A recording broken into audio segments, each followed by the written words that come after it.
অবশেষে আকাশের সাথে বিয়ে ভেঙে শুভ আদ্রিতকে নিজের করে পায়, আবার তাকে নতুন করে বিয়ে করে।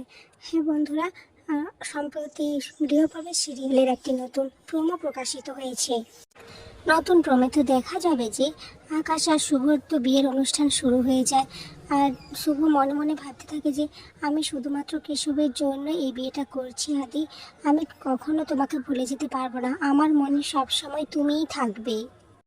তখন এদিকে আকাশ সেনের বোন মোহনা বলে, কিরে দাদা ভাই, সিঁদুর দানে তো সময় হয়ে যাচ্ছে।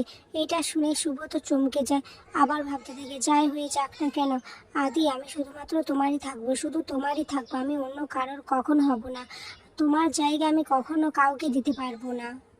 এরপর দেখা যাবে আদির ঘরে যেখানে আদির ছবি টাঙানো ছিল, সেই ছবি থেকে তার মালাটা পড়ে যায়।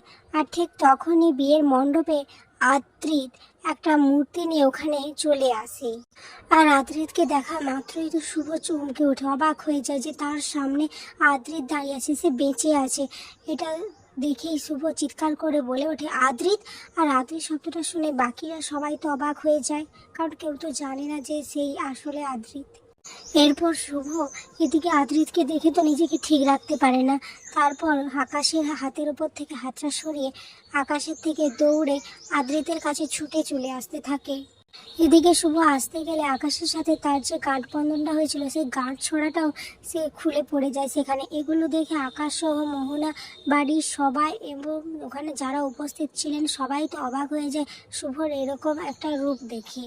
আর এরপর শুভ তো দৌড়ে আসতে থাকে, ঠিক তখনই যে সিঁদুর দানের জন্য যে সিঁদুরটা আনা হচ্ছিল, সেই সিঁদুরের থালাতে শুভর হাত লেগে সিঁদুরটা ছিটকে আদ্রিতের চোখে মুখে আর শুভর মুখে সারা মুখে ছড়িয়ে পড়ে।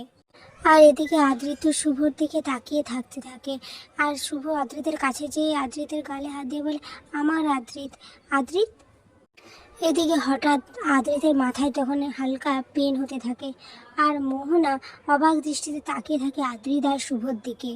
এদিকে শুভ তো আদ্রিতের কাছে যে আদ্রিতকে বারবার বলতে থাকে, আমার আদ্রিত, আমার আদ্রিত, তুমি বেঁচে আছো আদ্রিত, তুমি বেঁচে আছো। আর বাড়ির সকলে তো শুভর এমন রূপ দেখে সত্যি অবাক হয়ে যায়, বিশেষ করে আকাশ সেন আর মোহনা, তারা দুজন তো একেবারে হতভম্বর মতো দাঁড়িয়ে থাকে। আর এদিকে আদ্রিত তো সব শুভকে দেখে সব কিছু মনে করার চেষ্টা করে, কিন্তু তার মনে তো কিছুই পড়ছে না। আর হঠাৎ তার মাথার মধ্যে খুব যন্ত্রণা হতে থাকে। এদিকে শুভ বলতে থাকে, তুমি আমাকে চিনতে পারছো না আদ্রিত, কি হয়েছে তোমার, বলো আমাকে কি হয়েছে তোমার আদ্রিত, তাকাও আমার দিকে, কি হয়েছে তাকাও। তো আপনাদের কি মনে হয় ভিউয়ার্স, এবার কি তাহলে আদ্রিত সমস্ত কিছু মনে পড়ে যাবে?